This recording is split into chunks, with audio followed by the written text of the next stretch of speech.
Hello दोस्तों, कैसे हो आप। मेरा नाम है अंकित सिंह पवार और आज हम आ चुके हैं क्विक रिवीजन सीरीज़ के chapter number 15 alcohol, phenol and ether पर, जहां हम क्विक रिवीजन करेंगे थ्रू एनसीईआरटी। यहाँ मैंने दो हाइलाइटर्स का इस्तेमाल किया है। पहला है येलो हाइलाइटर, जिससे वो चीज़ें नोट की गई है जिनसे क्वेश्चन बनने की प्रोबेबिलिटी बनती है क्वेश्चन पेपर में। वही रेड हाइलाइटर से वो चीज़ें नोट की गई है जिनसे क्वेश्चन पूछे जा चुके हैं प्रीवियस ईयर्स में। सो वक्त गंवाए बिना स्टार्ट करते हैं। मेरी आपसे रिक्वेस्ट है कि वीडियो लास्ट तक देखें। अब स्टार्ट करते हैं एल्कोहल, फिनोल एंड ईथर। देखिए, जो एल्कोहल और फिनोल्स होते हैं, they are formed when hydrogen atom in an hydrocarbon या aliphatic and aromatic respectively is replace by OH ग्रुप। यानी एल्कोहल या फिनोल जब बनते, जब हाइड्रोजन एटम एक हाइड्रोकार्बन में से हाइड्रोजन एटम या एलिफेटिक हाइड्रोकार्बन या एरोमेटिक हाइड्रोकार्बन में से, यानी कभी एलिफेटिक हाइड्रोकार्बन में से हाइड्रोजन हटाया तो एल्कोहल बनेगा, वही एरोमेटिक हाइड्रोकार्बन में से हाइड्रोजन एटम हटाया और उसकी जगह OH ग्रुप लगा दिया तो वहाँ पे फिनोल बन गया। यानी दोनों कंडीशन में यहाँ पे एल्कोहल और फिनोल का फॉर्मेशन। अब यहाँ बात करते हैं, देखिए इनका यूज़ क्या होता है। जैसे मान लीजिए शुगर जब हम खाते हैं वहाँ पे भी हाइड्रोकार्बन का यूज़ होता है, या कॉटन जो हम पहनते हैं उनके फैब्रिक्स में, और पेपर जिससे हम राइटिंग करते हैं, जिन पे हम लिखते हैं, उनमें भी कहीं ना कहीं हाइड्रोकार्बन यानी जो OH ग्रुप होता है, OH ग्रुप की प्रेजेंस होती है। अब यही बात करते हैं, देखिए एल्कोहल। देखिए जो एल्कोहल होता है कोई वन और मोर हाइड्रोक्सिल ग्रुप का कंटेनिंग हो सकता है। अब इसमें वन और मोर हाइड्रोक्सिल ग्रुप कंटेनिंग हो सकता है जो कि डायरेक्टली अटैच होता है कार्बन एटम से एक एलिफेटिक सिस्टम के। अब the substitution of hydrogen atom in a hydrocarbon by an alkoxy और एराइलोक्सी ग्रुप, यानी लाइक RO या ARO, जिसको हम एराइलोक्सी ग्रुप कहते हैं, ये अनदर क्लास ऑफ कंपाउंड जिसको हम ईथर कहते हैं। देखिए ये चैप्टर है एल्डिहाइड कीटोन, यहाँ aldehyde, alcohol and phenol and ether का। तो यहाँ पे सबसे पहले देखिए, अब ईथर की बात कर ली गई तो यहाँ पे जैसे किसी भी हाइड्रोकार्बन में से हाइड्रोजन को हटाकर यहाँ पे एल्कोक्सी ग्रुप या अराइलोक्सी ग्रुप लगा दिया है तो वो ईथर प्रोवाइड करते हैं। अब हम क्लासिफिकेशन ऑफ एल्कोहल की बात कर ले। देखिए एल्कोहल कैसे क्लासिफाई होगा। देखिए दे में भी classified as mono, di, tri या पॉलीहेड्रिक कैसे भी ये क्लासिफाई किया जा सकता है, depend on the whether they contain 1, 2 और मेनी हाइड्रोक्सिल ग्रुप। यानी यहाँ पे कितने, एक कंपाउंड में कितने हाइड्रोक्सिल ग्रुप है उसके बेसिस पे वो मोनो, डाई, ट्राई में क्लासिफाई होता है। जैसे मोनोहाइड्रिक में एक हाइड्रोक्सिल ग्रुप होगा, वहीं डाईहाइड्रिक में 2 हाइड्रोक्सिल ग्रुप और ट्राईहाइड्रिक में 3 हाइड्रोक्सिल ग्रुप होंगे। अब आगे बढ़ते हैं, देखिए क्लासिफिकेशन। अब यहाँ से देखिए कंपाउंड कंटेनिंग कार्बन sp3 और हाइड्रोक्सिल ग्रुप या हाइड्रोक्सिल बॉन्ड, यानी in this class of alcohol. देखिए इन क्लास की एल्कोहल में क्या होता है कि जो हाइड्रोक्सिल ग्रुप होता है वो अटैच होता है sp3 हाइब्रिडाइज कार्बन एटम से। एल्काइल ग्रुप के sp3 हाइब्रिडाइज कार्बन से जुड़ा होता है। ऐसे लाइक इनको हम क्लासीफाई फर्दर कर सकते हैं, ऐसे प्राइमरी, सेकेंडरी या टर्चरी एल्कोहल। देखिए जिसमें ये डिपेंड करेगा, देखिए जिससे हाइड्रोक्सिल ग्रुप, मान लीजिए कि भी प्राइमरी कार्बन से जुड़ा है तो प्राइमरी हाइड्रोक्सिल यहाँ पे एल्कोहल बनेगा। सेकेंडरी कार्बन से जुड़ा है तो सेकेंडरी एल्कोहल, या टर्चरी कार्बन से जुड़ा है तो टर्चरी एल्कोहल। अब यहाँ हम आगे बढ़ते हैं, एलाइलिक एल्कोहल्स की बात कर ली है। तो देखिए जो एल्कोहल जिनमें हाइड्रोक्सिल ग्रुप sp3 कार्बन से जुड़ा होता है, जो उस कार्बन से उस sp3 कार्बन से जुड़ा होता है जो एडजेसेंट होता है किसी भी double bond carbon carbon double bond से, यानी उन्हें हम एलिसाइक्लिक बोलते हैं। यानी कार्बन कार्बन डबल बॉन्ड के बगल के sp3 कार्बन से जुड़ा है तो उसे एलाइलिक बोलते हैं। जैसे प्राइमरी एल्कोहल यहाँ पे एलाइलिक, या सेकेंडरी एलाइलिक, या टर्चरी एलाइलिक एल्कोहल। अब ये बेंजाइलिक एल्कोहल की बात कर लीजिए। देखिए इन बेंजाइलिक एल्कोहल इनमें क्या होता है कि जो हाइड्रोक्सिल ग्रुप होता है वो अटैच होता है sp3 carbon of an aromatic ring. यानी जहाँ हम एलिफेटिक में डबल बॉन्ड की बात कर रहे थे, यहाँ एरोमेटिक में डबल बॉन्ड के sp3 कार्बन से जुड़ा होता है बेंजाइलिक। लाइक प्राइमरी, सेकेंडरी और टर्चरी के हमने डायग्राम देख लीजिए। अब यही बात कर लीजिए, देखिए तीसरा आता है compound containing sp2 carbon hydroxyl bond.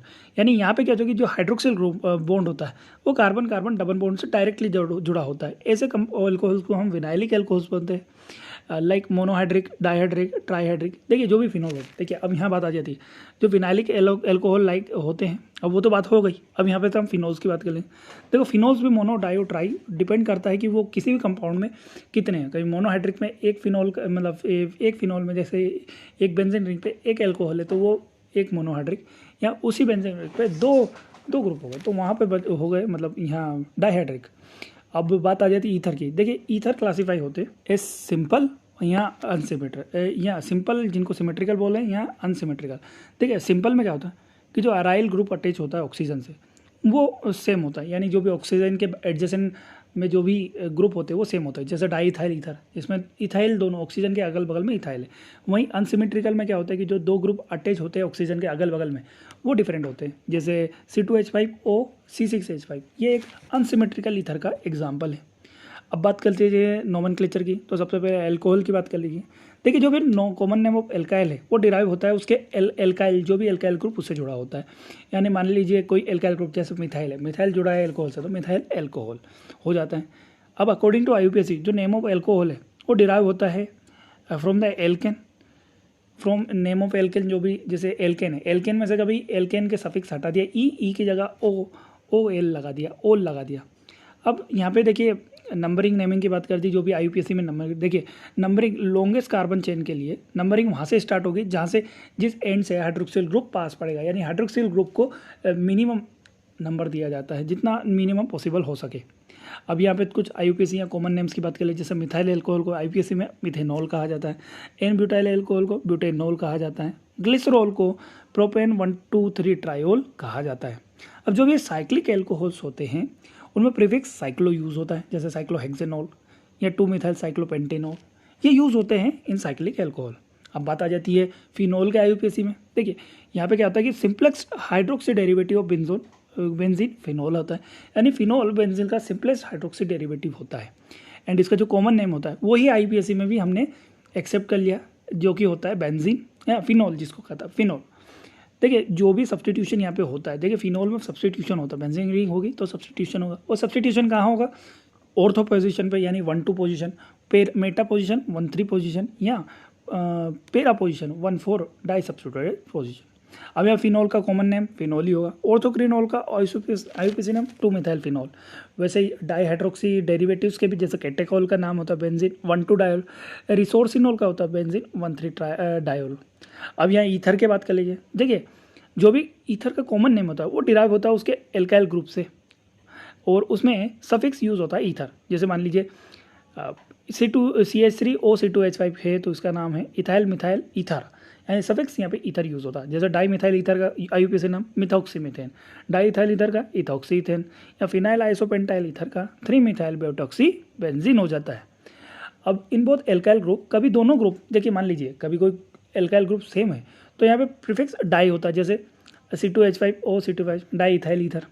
या देखिए अब आगे बढ़ते हैं, आगे बढ़ने पे आता है स्ट्रक्चर ऑफ फंक्शनल ग्रुप्स, यानी जो भी, जैसे अल्कोहल की बात कर लीजिए तो इसके स्ट्रक्चर ऑफ फंक्शनल ग्रुप का कैसे होता है। देखिए जो भी ऑक्सीजन होता है हाइड्रोक्सिल ग्रुप, वो किसी भी sp3 हाइब्रिडाइज कार्बन से अटैच होता है और उससे सिग्मा बॉन्ड बनाता है।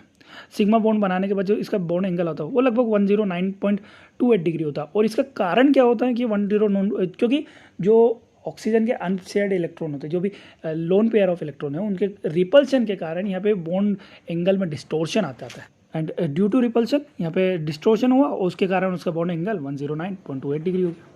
अगर कार्बन, देखिए जो भी कार्बन ऑक्सीजन बॉन्ड लेंथ होती है फिनॉल, जैसे इन फिनॉल वो साइटली लेस देन होगी मिथेनॉल से। उसका कारण होता है पहला कि फिनॉल में पार्सल डबल बॉन्ड कैरेक्टर होता है, और दूसरा जो कार्बन की हाइब्रिडाइजेशन होता है sp2 हाइब्रिडाइजेशन हो, इसके कारण उसकी इलेक्ट्रोनेगेटिविटी ज़्यादा, और इलेक्ट्रोनेगेटिविटी ज़्यादा यानी उसकी जो भी जो बॉन्ड लेंथ होती है वो भी कम।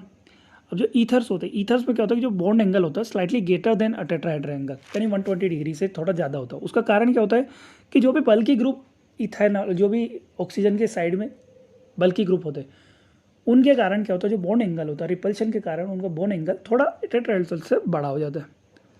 अब यही बात आ जाती है, देखिए यहाँ पे मतलब 120 डिग्री नहीं होता, एक्चुअली 109.5 डिग्री से थोड़ा सा ज़्यादा हो जाता है। 120 डिग्री एक्चुअली sp2 का कार्बन होता है।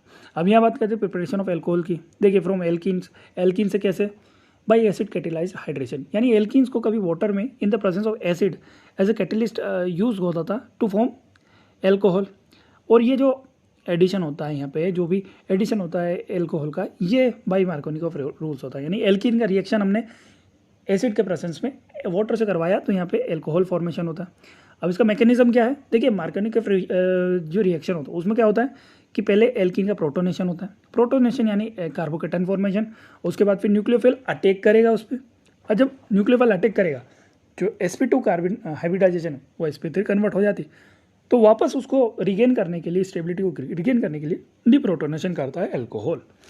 अब बात आ जाती है आगे बाई हाइड्रोबोरेशन ऑक्सीडेशन, यानी यहाँ पे क्या होता है कि जो डाइबोरेन होता है, डाइबोरेन को हम रिएक्ट करवाते हैं एल्कीन से, जिससे ट्राई एल्काइल बोरेन बनता है जो एज ए एडिशन प्रोडक्ट बनता है। बाद में इसको एल्कोहल, जो भी एल्कोहल में इसको ऑक्सीडाइज कर दिया जाता है by treating with hydrogen peroxide. Hydrogen peroxide से ट्रीट करने पे ये एल्कोहल बन जाता है। जैसे एक कार्बन इसमें ज़्यादा होगा, जो भी मतलब जैसे कार्बन नहीं होगा एक्चुअली, जैसे मान लीजिए प्रोपीन का रिएक्शन हमने डाइबोरेन से करवा दिया, तो वो यहाँ पर पहले ट्राई एल्काइल बोरेन बनाएगा और उसके बाद फिर उसका हाइड्रोलिस यहाँ पे हाइड्रोजन पेरोक्साइड से ऑक्सीडेशन करवा दिया गया, तो एल्कोहल फॉर्मेशन हो गया।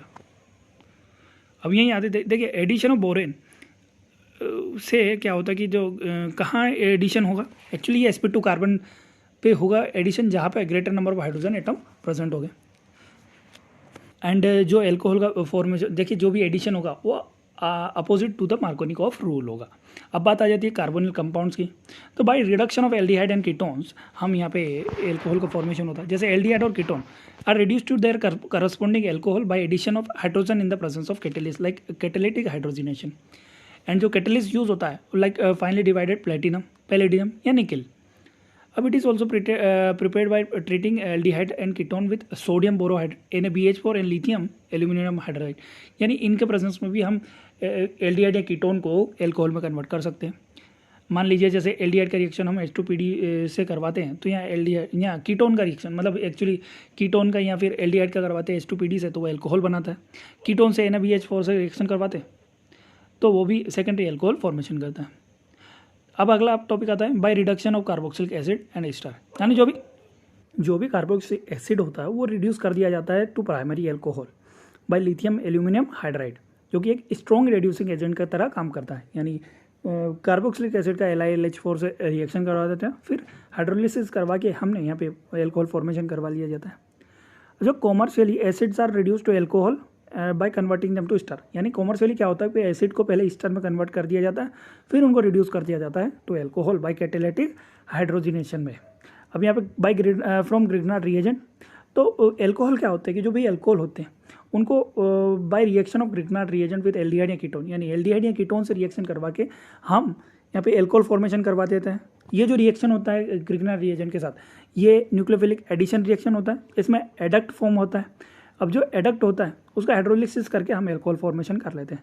जैसे कार्बोनिल कंपाउंड का रिएक्शन हमने RMG से करवाया, एडक्ट फॉर्मेशन हुआ, जिसका हाइड्रोलिसिस करवा के हमने एल्कोहल फॉर्मेशन करवा लिया। वही फॉर्मेल्डिहाइड से भी ऐसे एडक्ट बनता है और फिर एल्कोहल, प्राइमरी एल्कोहल।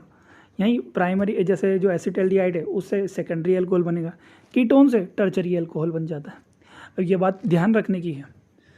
अब यहीं प्रिपरेशन ऑफ फिनोल्स की बात कर लीजिए। देखिए जो भी फिनोल को हम नॉर्मली कार्बोनिक एसिड के नाम से भी जानते हैं। लेबोरेटरी में फिनोल प्रिपेयर होते हैं from benzene derivative by any of the following method.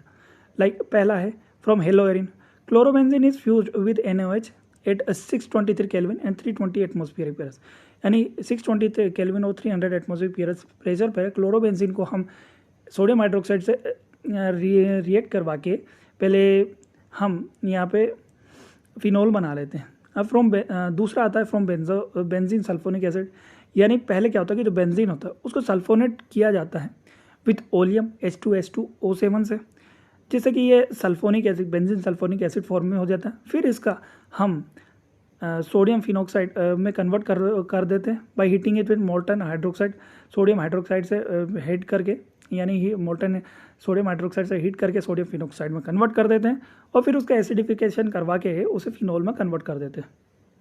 अब तीसरा आता है डायजोनियम सोल्ट, यानी जो डायजोनियम सोल्ट होते हैं is formed by treating an aromatic primary amine with nitric acid, यानी जो भी एरोमेटिक प्राइमरी एनिल होती है उसे हम नाइट्रस एसिड से रिएक्ट करवा के NaNO2HCl से, तो ये इससे बेंजीन डायजोनियम सोल्ट बनता है, जिसका हाइड्रोलिसिस करवा के हम फिनोल बना सकते हैं। एंड चौथा आता है फ्रॉम क्यूमिन। क्यूमिन से कैसे करते हैं कि जो मैन्युफैक्चर फिनोल है ना, फिनोल में क्या होता है कि जो क्यूमिन होता है उसको ऑक्सीडाइज कर दिया जाता है in the presence of air to cumene. Hydrogen peroxide, यानी क्यूमिन हाइड्रोजन पेरोक्साइड में कन्वर्ट कर दिया जाता है in the presence of oxygen, and फिर उसको फिनोल में कन्वर्ट कर दिया जाता है एंड एसीटोन में कन्वर्ट कर दिया जाता है। एसीटोन भी as a by product obtain होता है विद डाइल्यूट एसिड, यानी यहाँ पे पहले क्यूमिन को क्यूमिन हाइड्रोपेरोक्साइड में कन्वर्ट कर दिया जाता और फिर फिनोल में कन्वर्ट कर दिया गया।